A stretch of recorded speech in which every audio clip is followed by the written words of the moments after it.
नमस्कार। मैं आज आपके लिए शिवानी जी का एक लघु उपन्यास रति विलाप सुना रही हूँ। तो शुरू करते हैं। लघु उपन्यास रति विलाप। अनुसुईया के विवाह और वैधव्य के समाचार मुझे एक साथ ही मिला था। कभी वो मेरी अंतरंग सहपाठिनी थी, हंसमुख चंचल अनुसुईया पटेल, जब गुरुदेव के नृत्य नाटकों में कामदेव बनकर गाती, कटाक्षे रवे मम पंचम शर, ताई आमी दीनुवर, तेरे कटाक्ष में सदा तेरा पंचम शर रहेगा, ये मैं वर देता हूँ। तो लगता सचमुच ही गुरुदेव की कविता साकार हो उठी। न उस भ्रू विलास में अनावश्यक खोज खाज करनी पड़ती, न उन अधरों की स्वाभाविक लालिमा को संवारने का ही प्रश्न उठता था। इसी से जब गौरी दी अन्य पात्रों को सवार उसके पास आती तो ठिठक कर हंसने लगती।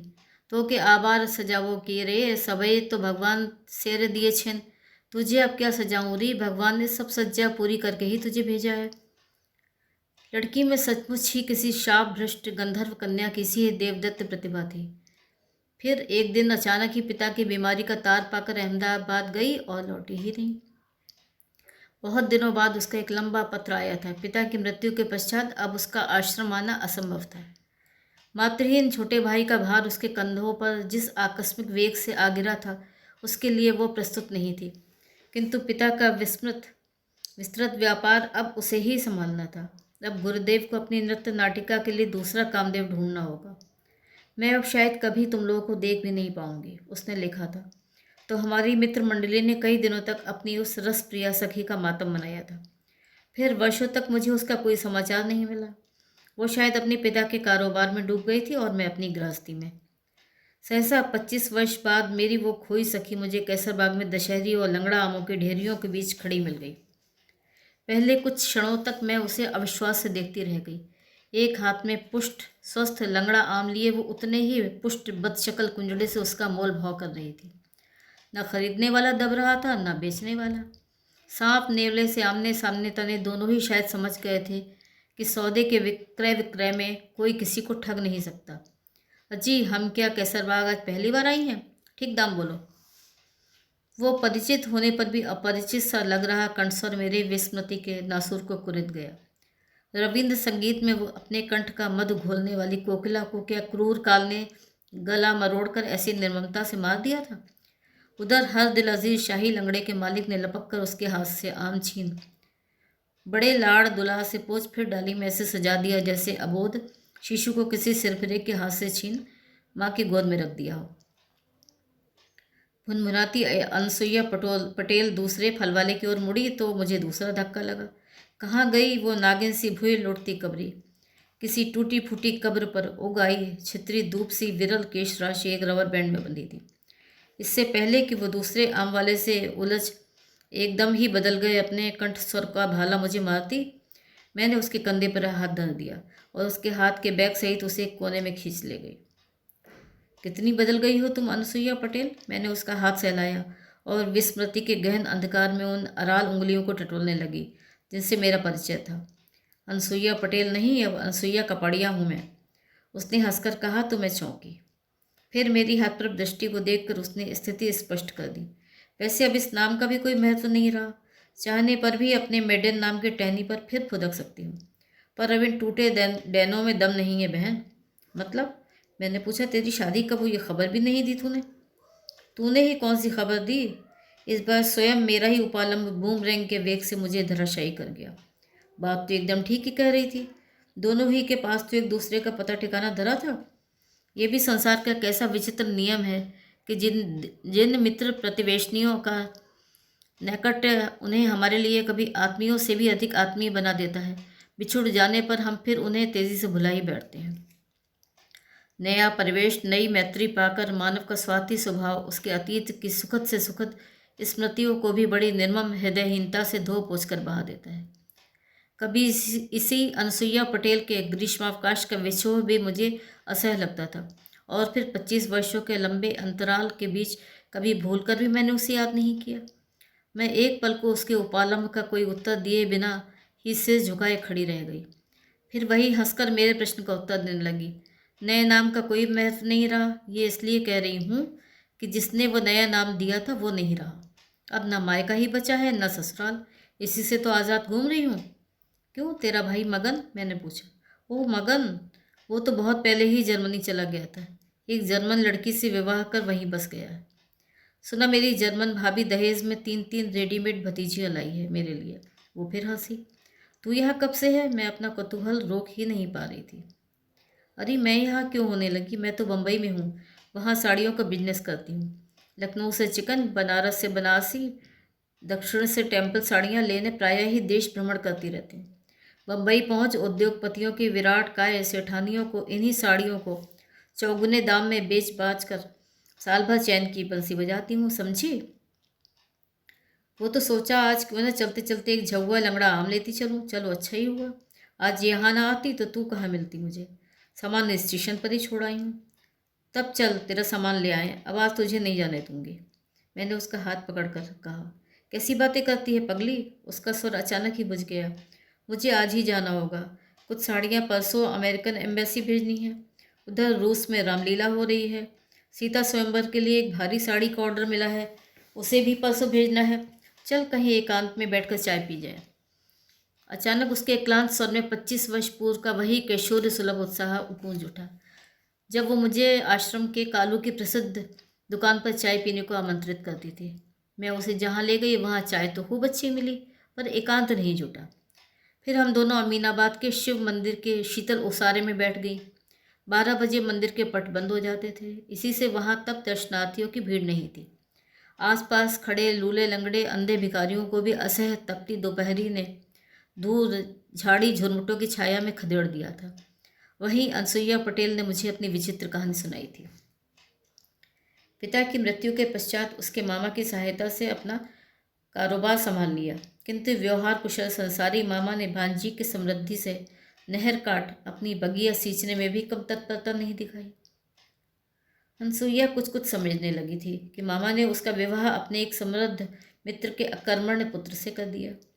कुटिल मामा ने विवाह से पूर्व उसे उसके भावी पति की एक झलक दिखाकर ही मुक्त कर दिया था। तब वो क्या जानती थी कि देखने में किसी ग्रीक देवता सा ही सुदर्शन तरुण विवाह की पहली रात्रि को ही अपने उन्मत्त अट्टहास और उससे भी अधिक उन्मत्त व्यवहार से उसे सहमाकर जीवन भर के लिए पुरुष मात्र के लिए पत्थर बनाकर छोड़ जाएगा। दूसरे दिन श्वसुर ने ही उसे एकांत में बुलाकर उससे सारी स्थिति स्पष्ट कर दी थी। बेटी, तुमने इसे जैसा कल देखा ऐसा ये नहीं था। मिर्गी के दौरे से बचपन से ही पड़ते थे, पर इधर 2 वर्षों से वो भी बंद हो चुके थे। मैंने सोचा था सुंदरी सुशील लड़की को वधू रूप में पाकर ये मानसिक रूप से स्वस्थ हो उठेगा। मैंने तुम्हारे मामा को सब कुछ बता दिया था और ये भी कह दिया था कि वे तुम्हें भी सब कुछ बता दें। तुम्हें यदि ज़रा भी आपत्ति हुई तो ये संबंध मुझे मान्य नहीं होगा। उन्होंने निश्चय ही तुम्हें बतलाया होगा, क्यों बेटी? उत्तर में अनसुईया पटेल की बड़ी बड़ी आंखों से टपाटप आंसू की बूंदें भी गिरी थी। बार बार पूछे जाने पर उसने नकारात्मक मुद्रा में केवल माथा हिला दिया। ओह, ये तो भयानक अन्याय है हरसुक्का। उसने तो कहा मेरी भांजी को कोई आपत्ति नहीं है। कहती है स्वयं मेरे कुल में भी तो दोष है, कौन करेगा मुझसे विवाह। बड़ी समझदार है मेरी अनसुईया। दोष? अनसुईया चोट खाई सर्पणी की भांति ही फुफकार उठी थी। हाँ बेटी, दोष तो मैं स्वयं अपनी आंखों से ही देख चुका था। करसन दास भोगी दास कपड़िया का स्वर अनसुईया की आंखों में जलती सलाके घुसा गया था। तुम्हारी दादी को तुम्हारे दादा ने सीधे मुजरे से खींचकर अपने गृह में प्रतिष्ठित किया था। कहते हैं मेरे अन्नप्राशन में भी उन्हें 5,000 का बयाना देकर नाचने बुलाया गया था। अनसुईया के लिए चोट ऐसी चोट थी जो जीवन भर के लिए उसे पंगु बना गई। तुम चिंता मत करो बेटी, करसन दास का स्वर और भी धीमा पड़ गया था। अपराधी मैं हूँ, तुम्हारी सास की मृत्यु ने मुझे विक्षिप्त बना दिया था। सोचता था संसार त्यागी बनकर निकल जाऊंगा, पर इसी पुत्र की माया ने मुझे जकड़ लिया। अपना सारा साधना में जीवन मैंने गृहस्थ रहकर ही बिताया। कर्म ज्ञान और भक्ति योग के गूढ़ तत्वों को मैंने इसी गृहस्थ आश्रम में ही आयत किया। अब सोचता हूँ मुझसे निकृष्टतम पाप हो गया है। तुम्हारे मामा ने तुम्हें जानबूझकर ही इस अंधे कुएं में ढकेला और एक धक्का मैंने भी दे दिया। चाहने पर तो मैं तुम्हें गिरने से बचा सकता था, पर जो हो गया है उसके लिए अब रो पीट कर क्या लाभ। मैं तुम्हें विश्वास दिलाता हूँ जब तक मैं हूँ बेटी, तुम्हारा कोई बाल भी बांका नहीं कर पाएगा। मेरी इस अटूट संपत्ति के एकमात्र उत्तराधिकारिणी आज से तुम ही हो। जहाँ चाहो घूमो, जैसे चाहो रहो, तुमसे कभी कुछ नहीं कहूँगा। मेरे पति को निचली मंजिल के एक कमरे में रात दिन बांध कर रखा जाता था। मैं अपनी खिड़की से देखती, वो अपने गोरे गोरे हाथ जंगले से निकाल लोहे की छड़ों से जूझ रहा है। उसकी दिल दहलाने वाली चीख कभी कभी मुझे पागल बना देती। खोल दो मुझे, जाने दो मुझे, कहाँ गई मेरी वो? अरे कसाईयों, कहाँ छुपा दिया मेरी सुंदरी बहू को? अरे मैंने तो उसका अंगूठा पकड़ा है पापा, मैं क्या उसे भगा कर लाया हूँ? फिर वो थक कर घंटों चुप्पी साधे मुर्दा बन जाता और मुझे न जाने कैसी दहशत होने लगती। कहीं कुछ हो तो नहीं गया अभागे को? कभी ठीक आधी रात को उसके सुरीले कंठ की तड़प भरी टीस मुझे गाकर फिर अपनी खिड़की के पास लाकर खड़ा कर देती। मैं बता नहीं सकती बहन, उस कंठ में उसका उन्माद न जाने कौन सी मोहिनी घोल गया था। ए कहने हैया ना कोर माँ राख जो, एने हाथ नी हथेली माँ राख जो बनिया चाल्यूं जशे। अरे इसे हैया की कोर में सजा के रखना, इसे हाथ की हथेली में रखना, ये यौवन चला जाएगा। मेरी आंखों से आंसू बहने लगते हैं। जी में आता भाग कर उसके सुंदर शरीर से बंधी लौह श्रृंखला तोड़ उसके गले में बाहें डाल दूं। विवाह की प्रथम रात्रि की किसी सद्यो दृष्ट दुस्वप्न की ही सी वो स्मृति भी मेरे मानस पटल से विलुप्त हो जाती और मैं घंटों अपनी खिड़की की छड़ थामे उस मीठे कंठ की तड़प भरी टीस सुनती रहती। नित्य घर के दो पुराने नौकर उसे पकड़कर जबरदस्ती नहलाते तो मैं छिप छिप कर उसी खिड़की की ओट से उसे देखती रहती। कभी पानी छपछपाता वो किसी दुधमोहे बालक की सी किलकारियाँ मारता और कभी मुंह में पानी की पिचकारी भर दोनों नौकरों को भिगो बचकानी ठिठोली से मुझे हंसा देता। सहसा मेरा यत्न से छिपाया गया स्मित भी उसकी पैनी दृष्टि की पकड़ में आ जाता और वो एक बार फिर सौराष्ट्र के उस मधुर लोकगीत से मुझे व्याकुल कर देता, जो बन्नियाँ चालियों जैसे। मुझे लगता जैसे वो बार बार मुझे झकझोर कर चेतावनी दे रहा है, देर मत कर अनु, तेरा ये यौवन फिर चला जाएगा। एक दिन पिताजी के बहुत आग्रह करने पर उनके साथ उनकी वृद्धा बहन से मिलने उनके गांव चली गई। फुफिया सास ने मुझे स्वयं अपने हाथों से उपहार रूप में दिया गया लाल पाणेतर का गोटा किनारी लगा साड़ला पहनाया। विवाह के बाद मैं अपनी साज सज्जा के प्रति एकदम ही उदासीन हो गई थी। सजती भी तो किसके लिए? कौन था जो मेरे श्रृंगार के सराहता? उस दिन भी मैंने टीका नहीं लगाया था। फुफिया सास ने मुझे बहुत फटकारा। फिर कंकु का एक बड़ा सा ठेठ गुजराती चांदला लगा। बड़ी देर तक मेरा चिबुक था मुझे निहाती रही। एक लंबी सांस खींचकर उन्होंने पिताजी से कहा, कसनिया हवे तू प्रायश्चित कर मारा पाटिया, कसनिया तू प्रायश्चित कर भागे।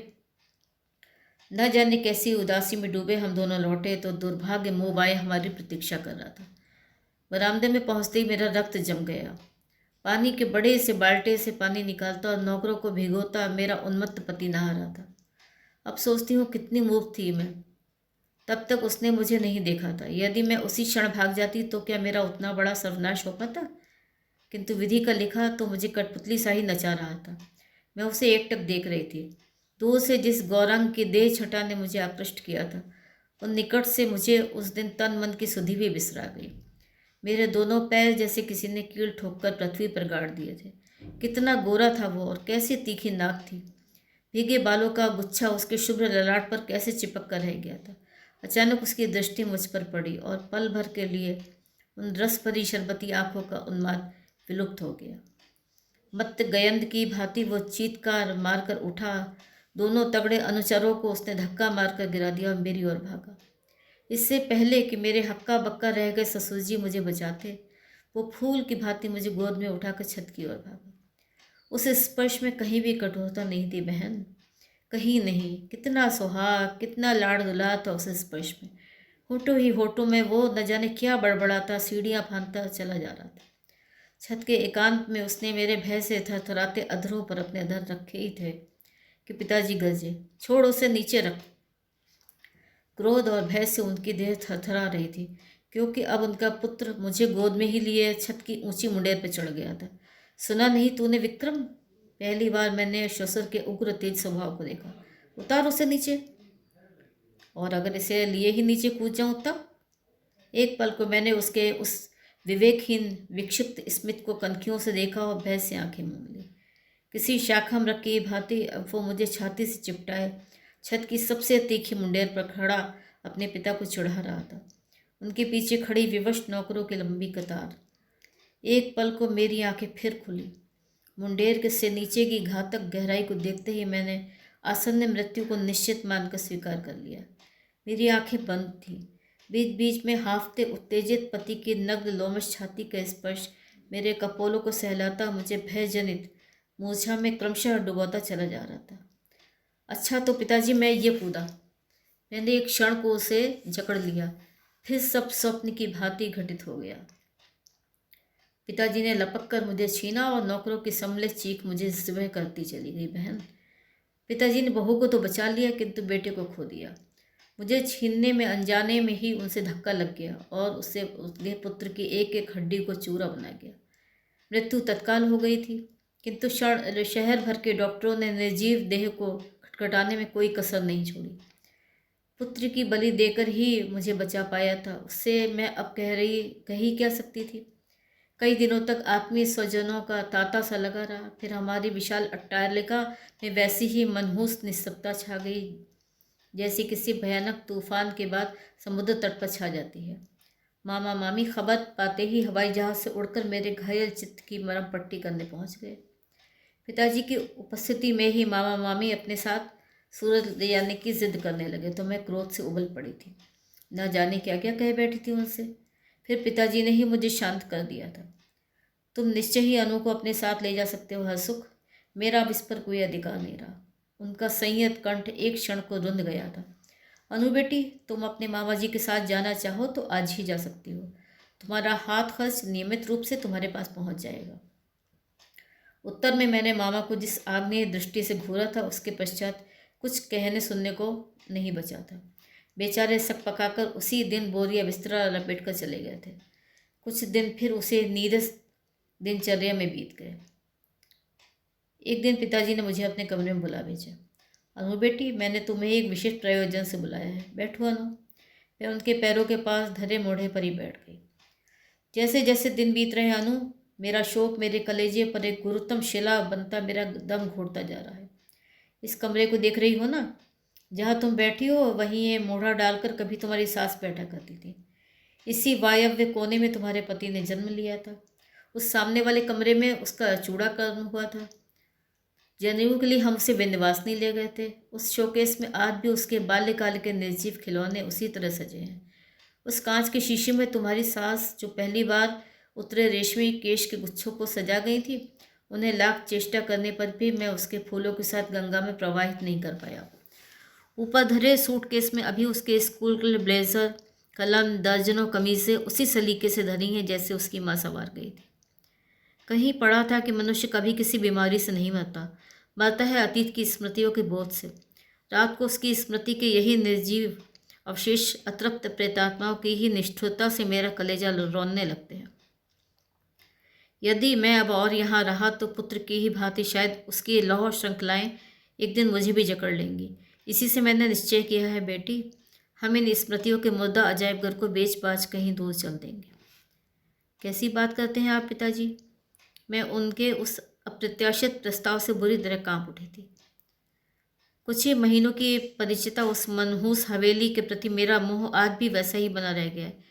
उसके एक एक जंगले, एक एक सोपान, द्वार कपाटों की एक एक चिटकनी की खटखट सुनते ही मैं जान जाती थी कि कौन सा द्वार खुला और कौन सा पट मुंदा। आधी रात को हवा के मध्य झोंके के साथ कभी कमरे में किसी दुस्साहसी दस्युसाही घुस आया मैग्नोलिया का खुशबूदार भपका मुझे जगा देता। और एक पल को मैं सच कहती हूँ बहन, अनसुईया अपने ठंडे कांपते हाथों से मेरे दोनों हाथ जकड़कर कहने लगी, मुझे लगता वो पानी चिपचिपाता फिर गा रहा है। एने हैया ना कोर माँ राख दो जो बनिया चालू जैसे। पसीना पसीना होकर मैं कमरे में थरथराती कांपती आंखें बंद कर लेती। उस लोमश चौड़ी नग्न छाती का विस्मृत स्पर्श एक बार फिर मेरे अश्रुसिक्त कपोलों को सहलाने लगता। घर की बुढ़िया नौकरानी रणियत बाई मेरे कमरे में ही सोती थी। फिर मैं सारी रात सो नहीं पाती। अनियमित निद्रा और आहार मुझे और शरीर और मन से बुरी तरह तोड़ता चला जा रहा था। ये शायद मेरे स्नेहालु पिताजी ताड़ गए थे। पिताजी, आप क्या मेरी बात ध्यान में रखकर ये प्रस्ताव रख रहे हैं? मुझे यहाँ कोई कष्ट नहीं है। नहीं बेटी, पिताजी का स्वर मुझसे भी अधिक दृढ़ था। मैं झूठ नहीं बोल सकता, इसमें मेरा ही स्वार्थ अधिक है। तुम्हें अभी हमारे कुटिल समाज की घृणात्मक मनोवृत्ति का अनुभव नहीं है। मेरा वैभव, तुम्हारी कच्ची उम्र का वैधव्य, तुम्हारा सौंदर्य कभी भी हम दोनों पर घातक हथगोला फेंक सकता है। ऐसा गोला मनुष्य को एक बार ही जलाकर उसके प्राण नहीं लेता, जीवन भर के लिए उसे विकृत कर तड़पने को छोड़ जाता है। अनु बेटी, समाज तो सगे भाई बहनों को एकांतवास को भी कभी अच्छी दृष्टि से नहीं देख सकता। फिर दुर्भाग्य से मैं विधुर हूँ और तुम विधवा। एक दिन मैं क्रोध से कांपती बीच में ही टोक उठी थी, पिताजी, कोई भी ऐसी नीचता नहीं कर सकता, ये सब आपके मन का वहम है। काश ऐसा ही होता अनु बेटी। उनकी करुण हंसी में वशना स्नात हवा के झोंके की सी करुण आर्द्रता थी। कल बड़ी रात तक बाग में घूमता रहा। लौटा तो सोचा सागर पेशे का चक्कर लगाता चलूं। मैंने अपने कानों से सुना, मेरे नमक हराम भृत्य मेरे ही गले पर छुरी फेर रहे थे। कह रहे थे जानबूझकर ही तो रणुए बुढ़े ने पागल लड़के को छत से ढकेल दिया, जिससे उम्र भर सुंदरी जवान बहू के साथ गुलछर्रे उड़ा सके। पूरी जायदाद भी तो लिख दी है पाटन की पटरानी के नाम। मैं घुटनों में सिर डालकर सुबकने लगी। उफ, कितनी नीचता कर उठता है समाज। मरे सांप की आंखें कोचने में भी तो मनुष्य को कभी कैसा अनिर्वचनीय आनंद आने लगता है। पिताजी ने ही मेरी सिसकियों से कांपती पीठ को एक बार फिर सहलाया। मत रो अनु, तेरे आंसू में देख नहीं पाता। मुझे और अपराधी मत बना बेटी। मैं जितनी जल्दी हो सकेगा तुझे इस घुटन भरे दूषित वातावरण से बाहर ले चलूँगा। मेरा विश्वास है कि नए आकाश के तले मनुष्य सदा एक नए जीवन का आरंभ कर सकता है। फिर पिताजी 8 ही दिन के भीतर कभी प्राणों से प्रिय अपनी उस हवेली को उसके एक एक स्मृति चिन्हों के साथ बेच बाच बिना किसी से कुछ कहे मुझे लेकर बम्बई आ गए। वहीं उन्होंने मेरे लिए बुटीक खोल दी। इंद्रधनुष अपने नाम को सार्थक करती मेरी वो दुकान 20-20 शेर की भारी टेम्पल साड़ियों, औरंगाबादी, बनारसी, चंदेरी साड़ियों की मौलिक आभा से महीने भर में ही पूरे शहर में प्रसिद्ध हो गई। बड़ौदा और सूरत की असली जरी, लखनऊ की काज चौबी बादला की सुनहरी बूटियाँ एक से एक समृद्ध ग्राहकों को वहाँ खींच लाती। और कभी कभार फिल्मी लगन खुलते ही तो मेरी तिजोरी को दुल्हन बनी चित्र तारिकाएं नोटों की गड्डियों से भर देती।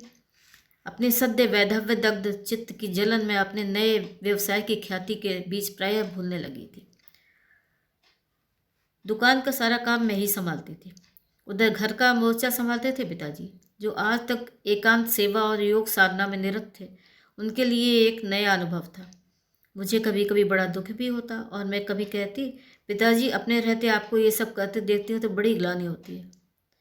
पागल कहीं की, वे मुझे डपट कर रख देते।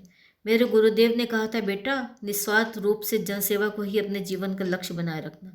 जनसेवा ही तो है ये। मैं दुकान जाने लगती तो वे नाश्ते के डिब्बे में अचार की फाँक से लेकर हरी मिर्च नमक रखना भी नहीं भूलते। शाम को थकी मांदी लौटती तो देखती मेरे वार्धक्य जर्जर ससुर गैस जला मेरे लिए चाय बना रहे हैं। उफ, कैसा कठोर प्रायश्चित कर रहे थे पिताजी। ना कहीं जाना, ना कहीं आना, ना कोई मित्र, ना कोई आत्मीय। मैं कई बार नौकर रखने के लिए कह चुकी थी, पर पिताजी डपट देते। नहीं, क्या ज़रूरत है नौकर रखने की। पढ़ती तो हुआ अखबारों में आए दिन, कभी कोई मालिक का गला घोट कर भागता है तो कोई मालकिन का। काम तो चल ही रहा है। फिर सच कहता हूँ अनु बेटी, नौकरों की भीड़ भड़ाक के बाद मुझे अभी अपना स्वावलंबी जीवन बहुत अच्छा लगने लगा है। पर एक दिन मैं दुकान से लौटी तो मेरे साथ उस सांवली सलोनी किशोरी को देखकर पिताजी चौंक पड़े थे। पिताजी के पैर छू ही रहा। मैंने ऐसे स्नेहपूर्ण अधिकार से कहा जैसे वो मेरी सगी छोटी बहन हो। आज से ये मेरे ही नहीं तेरे भी पिताजी हैं, समझी। खूब मन लगा कर सेवा करना इनकी। हीरा लजाकर पैर छूने लगती तो पिताजी ने झिझक कर पैर समेट लिया। आज चल तुझे अपना कमरा दिखाऊं, आज से तू वहीं सोएगी। फिर उसे भीतर ही अपने कमरे की सफाई के जाल में उलझा मैं पिताजी के पास लौट आई और हंस हंस कर अपने दुस्साहसी कदम की भूमिका बांधने लगी। जेल की डॉक्टरनी नीला सागर मेरी पुरानी ग्राहका थी। उन्हीं से मैं हीरा को मांग के लाई थी। दुकान का काम बहुत बढ़ गया था। पिताजी भारी भारी साड़ियाँ दिखाते दिखाते मेरे पखवाड़े दुखने लगते हैं। बड़ी दुखियारी लड़की है बेचारी, कल ही छूटी है। कहाँ से छूटी है? पिताजी ने जैसे बिजली का नंगा तार छू लिया था। जेल से, और कहाँ से छूटेगी पिताजी। मैंने बड़े यत्न से अपने स्नेहपूर्ण स्मित का जाल फैलाया, पर पिताजी के तने तेवर देखकर स्वयं ही सहम गई थी। मेरे प्रज्ञा चक्षु ससुर के स्वयं ही योगबस उस अभागी का थी जान गए थे। 14 वर्ष की अबोध बालिका थी। मैं फिर आंखें नीचे झुकाए ही उसका कलुषित अतीत ऐसे दोहराने लगी जैसे कोई सहमा बालक अपने कठोर शिक्षक की बेंच से सहमता कंठस्थ किया पाठ सुना रहा। विवाह हुआ था एक बद्ध पागल से। दिन रात उसे पीटता था, नोचता था, खरसोटता था। मेरी वाणी अब दुस्साहसी बनती वृद्ध पिताजी को पल पल पर आतंकित करती जा रही थी। ये तो मैं हीरा का नहीं, स्वयं अपना ही अभिशप्त अतीत दोहराती उनसे दया की भीख मांग रही थी। कई रातों से बेचारी सो भी नहीं पाई थी। एक दिन भूख की प्यासी ओसारे में ही पसर गई। सहसा पति के विकट उन्मत्त अट्टहास ने इसे चौंका कर जगा दिया। दोनों हाथों को साधता वो इसका गला घोटने बढ़ा चला आ रहा था। इस अभागी को बचाने के लिए ना वहाँ इसकी सास थी, न ससुर, न देवर, न जेठ। सब मेला देखने गए थे। पगला धीरे धीरे दांत किटकिटाता अपने पुष्ट हाथों का फंदा इसके गले में डालने बढ़ा और इसने वहीं पर धरी नई दराती खींच कर मार दी। ठीक गर्दन पर लगी और नस कट गई। 3 घंटे में ही इसे अपने उन्मत्त सहचर से सदा के लिए मुक्ति मिल गई, पर मूल्य चुकाना पड़ा आजन्म कारावास का दंड स्वीकार कर। पहले भेजी गई नासिक जेल, फिर नागपुर। अपने सौम्य आचरण से स्वयं ही कठिन दंड का घेरा काटती वो गांधी शताब्दी में एक बार फिर बंधन की चारदीवारी से बाहर निकल आई। इसके मायके ससुराल को चिट्ठियां भेजी गई पर कोई भी लेने नहीं आया, और अंत में मैं ही कल रुक्का लिखकर इसे यहाँ ले आई। कैसा आश्चर्य है कि ठीक मेरे ही से जीवन की पुनरावृत्ति विधाता ने इस अभागिनी के जीवन में भी कर दी। तुमने ये क्या कर दिया अनु? एक पतिहंता को मैं कभी भी अपने घर में रखने की अनुमति नहीं दे सकता। पिताजी की ललाट की झुर्रियाँ पसीने की बूंदों से और भी टेढ़ी मेढ़ी लग रही थी। ईमानदारी से देखा जाए तो पिताजी तो पतिहंता तो मैं भी हूँ। क्या मेरे कारण ही आपके पुत्र की मृत्यु नहीं हुई? किसी वाचाल चतुर वकील की भांति अपने दुर्बल पक्ष को भी अपनी मुखर दृष्टि से पुष्ट बनाती मैं पग पग पर अपने दुर्बल ससुर को पराजित करती चली जा रही थी। तुम्हारी इच्छा बेटी। पिताजी ने फिर एकदम ही हथियार डाल दिए थे। पर जानबूझकर भी मक्खी निगलना क्या तुमसे बुद्धिमती को शोभा देता है? मैंने तुमसे बहुत पहले ही कहा था अनु, तुम्हारे किसी निर्णय पर मुझे कभी आपत्ति नहीं होगी। तुम आज भी उतनी ही स्वतंत्र हो, पर मुझे तुम्हारा इस अनजानी अपराधिनी को ऐसे घर ले आना अच्छा नहीं लगा बेटी। फिर भी मैं उसे जीवन भर अपना आश्रय देने का निर्णय ले चुकी थी। कुछ दिनों तक पिताजी और मेरे बीच एक अजीब तनाव की दीवार सी खिंच गई। पिताजी का अध्ययन हीरा के अनाधिकार प्रवेश के साथ ही गहन से गहनतर होता चला गया। लौटती तो देखती पिताजी जानबूझकर ही शौ से चेहरा ढाप ढूप लेट गए हैं। हीरा बेचारी ही सहमी सहमी काम में लगी रहती। उसकी फुर्ती सुघड़ सलीका देखकर मैं कभी कभी दंग रह जाती। मैंने उसे जेल में भी देखा था। ऊंची बंधी एक अंगुल कन्नी की मोटी धोती, आकारहीन चोली में उसका यौवन जैसे अब तक किसी मदारी की जीर्ण कतरी में छिपे नए नए पकड़े गए नागशाही घातक कुंडली में मुंडी दुबकाए बैठा था।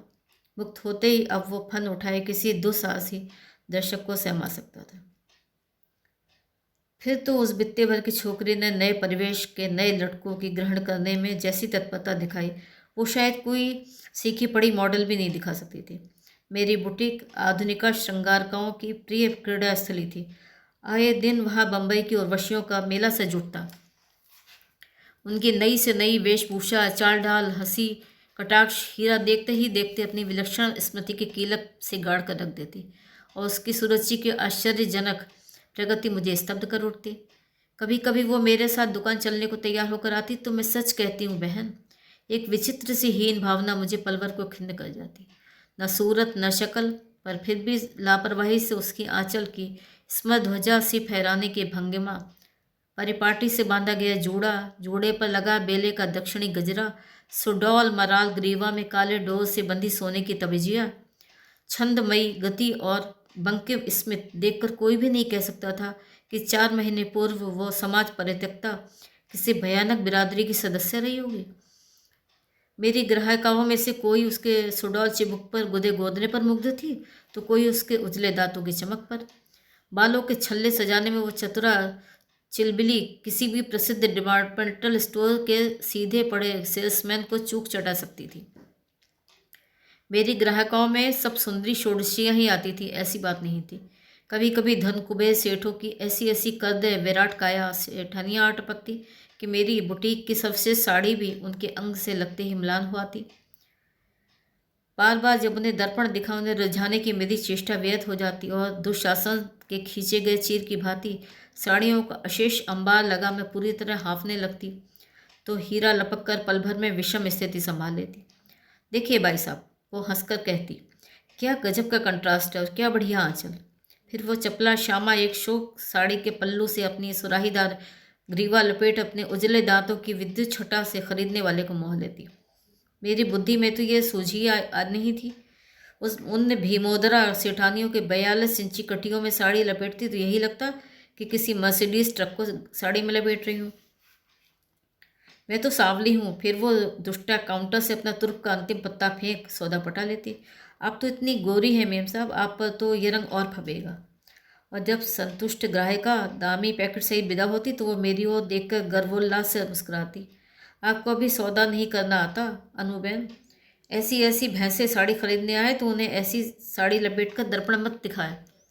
इसी से तो साड़ी के लाल रंग से भैंस बितकी जा रही थी। अरे अपने ही को उस साड़ी को लपेट कर उसके सामने खड़ी हो जाती तो अब तक साड़ी यूं चुटकियों में बिक जाती।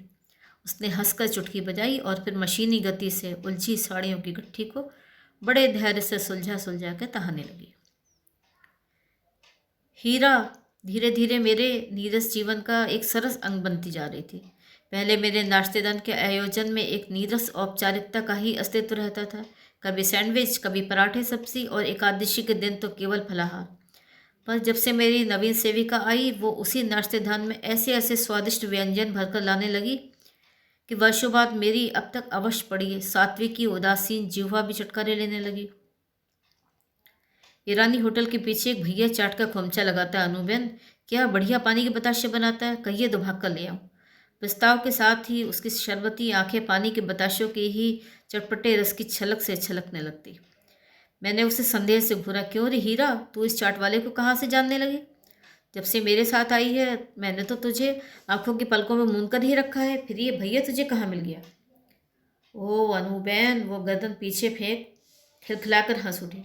हंसने की उसकी ये सर्वथा मौलिक मोहक भंगिमा थी। इसकी बहन जो हमारे साथ थी, कहाँ? मैंने अब और भी कठोर दृष्टि से पूछा। अरे वहीं जेल में, और कहाँ? उसको भी तो मेरी सी ही सजा थी अनुबैन, कत्ल की। अपने आदमी को उसने भी मारा था, पर गणासे से नहीं, अचार के तिल में अफीम चटा दी थी। फिर हीरा ने ऐसी दूधिया हंसी से अपने नन्हे अधर फैला दिए कि मैं चाहने पर भी उसे नहीं डपट सकी। पति को गणासे से मारने और विषपान से मारने में हीरा की दृष्टि में अंतर उतना ही था जितना बकरे को झटके में से मारने या हलाल से मारने में होता है। देख हीरा, मेरा स्वर फिर क्रोध की तरंगों में कांपने लगा। मैंने तुझे लाख बार समझाया है कि तू अपनी पिछली जिंदगी की किसी भी घटना को न याद करेगी न मुझे कराएगी। उस छोटी बदनाम बस्ती से अब तेरा क्या रिश्ता? खबरदार जो तू कभी उसकी दुकान पर गई। हाय दैया, हीरा ने अपनी तजनी अंदाज से ठोड़ी के गोदने पर टिका दी, जैसे किसी फिल्मी शूटिंग का पूर्वाभ्यास कर रही हो। हम कब गई उसकी दुकान पर जो जाएंगी? वो तो खुद ही छुट्टी वाले दिन अपनी बहन से मिलने खोमचा लेकर जेल आता और हम सबको एक एक दोना थमा जाता था। तेरी नीयत चाट पर ऐसी ही फिसली है। मैं अब थोड़ी नरम पड़ गई, तो चल तुझे कल ही चौपाटी ले जाकर गले तक चाट ठुसा दूंगी। उसने लज्जित होकर गर्दन झुका दी और अपनी डबडबाई आंखों के आंसू गुटकने की व्यर्थ चेष्टा करने लगी। मुझे उस पर तरस भी आने लगा। उम्र ही क्या थी अभागी की। जीवन के 18 वर्षों में ही तो स्वर्ग नरक सब भुगत चुकी थी। उस दिन तो वो उदास रही, न नित्य की भांति रात तक चहकी, न हंसी, पर दूसरे ही दिन फिर अपनी स्वाभाविक चपलता में लौट आई। मैं उसे मनाते ही फिर दुकान से सीधी चौपाटी ले गई। पानी सहित पानी बताशों से अपने गाल फुलाती वो बार बार मेरी ओर ऐसी निरीह कृतज्ञता से देखने लगी कि मेरी आंखें छलछला उठी थी। जानती हैं अनूबेन, जब मैं फैज़ाबाद पहली बार गई, फिर वो सहसा स्वयं ही मेरे पिछले दिन की दी गई चेतावनी स्मरण कर चुप हो गई। फैज़ाबाद में उसकी ससुराल थी, वहीं उसने वो जघन्य हत्या भी की थी। हाँ हाँ, कहती क्यों नहीं, मैंने हंसकर बड़े लाड़ दुला से उसे उकसाया। इस बार कुछ नहीं कहूँगी, क्या हुआ था फैज़ाबाद में? हाथ का छूटा दोना फेंक उसने महातृप्ति से अपने रसीले होंठ पोंछे। उस बार नई नई गौना होकर आई तो छोटी ननद हमें गुड़िया का मेला दिखाने ले गई। उस बार हम दोनों में पानी के बताशे खाने की बाजी लगी थी।